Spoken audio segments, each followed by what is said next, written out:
Dum da dum da dum da dum da da da. Dum da dum da dum da dum da da da da.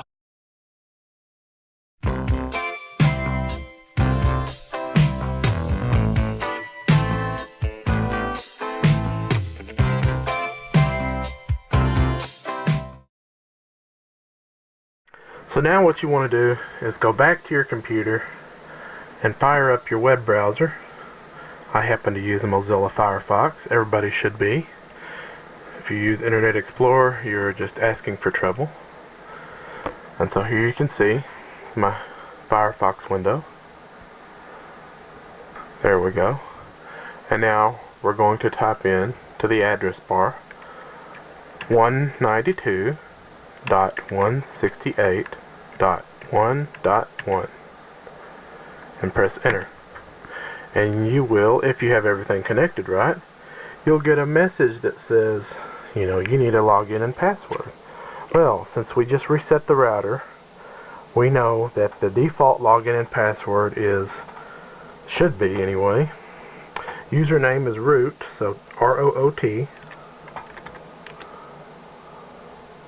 and the password is admin, A-D-M-I-N.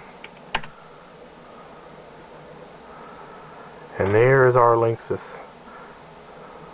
I guess I just found out that this router works. Those of you who might have seen my previous videos know that I bought this router for $5 at a garage sale. I haven't tested it until now. So it appears to work.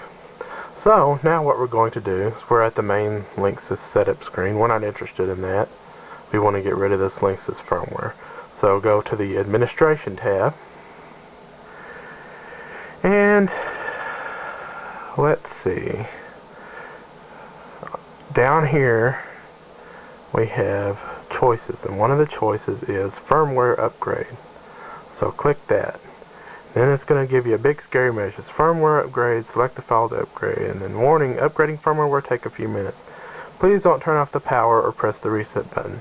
And when it says please don't turn off the power or press the reset button, it means it. If you turn off the power or press the reset button, or the power gets interrupted to the router while this is going on, you can potentially brick the router, which is turning it into a doorstop, a brick.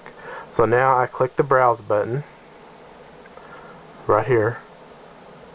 Click that browse button, and then I'm going to find where I downloaded it to, which is my downloads folder, and then my tomato folder. Don't click on this 7-zip file. You want it to be unzipped. This is where I unzipped it earlier, and here is our WRT54G and WRT54GL firmware.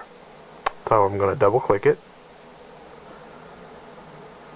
and now you can see that it's in there in that box. I'm going to click this upgrade button, and once you click this upgrade button, there is no going back. You cannot stop it. If you try and stop it, you will screw your router up. So here we go. And it's going to sit here, and it's going to take a while. Lean back in your chair. Get yourself a glass of coffee. It won't take that long. It'll take about a minute, maybe 2 minutes.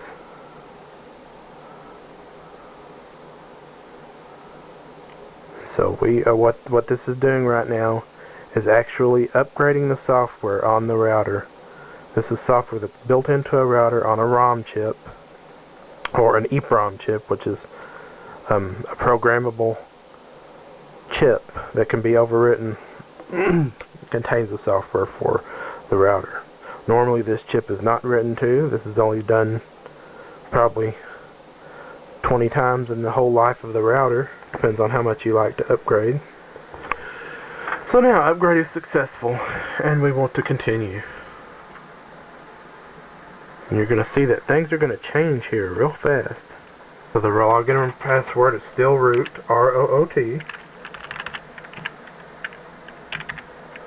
And the password is admin.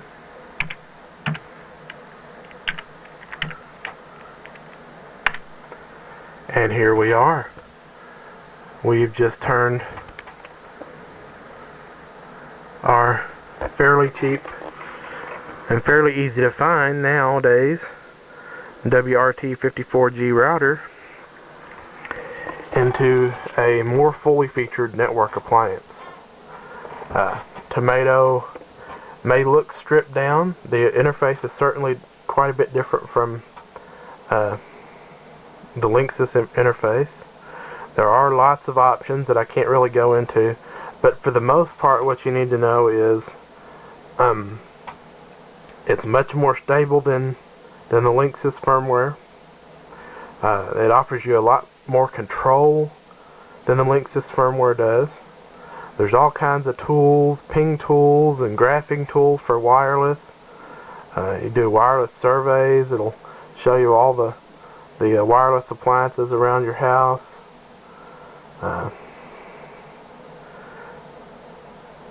Tons and tons of options. So one of the first things you're going to want to do is, after you get this done, this firmware flash, you want to go back in, and depending on how you want to set it up, you know, with your cable or DSL, if you're using it as a router, you might need to come in here and change. Like if you have DSL, you might need to change it to PPPoE, and then put your telephone company's internet username and password and all that. If you have cable, you probably need to leave it on DHCP. Sometimes even DSL, you leave it on DHCP. So anyway, all this is out of the scope of the how-to, but the basic, this is the page that'll get you up and running with your internet provider. Now you have a whole bunch of other information, like you can choose the router name, how it identifies itself, time servers, because you can have this router act as an internet time server for the rest of the computers in your house, so they'll always have the correct time. You can change the DHCP stuff, so you can give people specific addresses, and that was just in the basic stuff. Tons of control over the firewall and DHCP and routing and the wireless. You can disable and enable Afterburner if your router supports it. Tons of control over the wireless. You can even actually turn up the wireless transmit power. 42 is the default. You can actually make this go up to 84. You can actually go all the way to 251, but that's diminishing returns and potentially reducing the life of the transmitter in your router. 84 is a good safe if you want to increase your transmit power. Anything beyond that, you're just asking for trouble. It usually adds more noise beyond 84 anyway. Port forwarding, quality of service, access restriction, tons and tons of tools. So it's pretty darn cool. Now,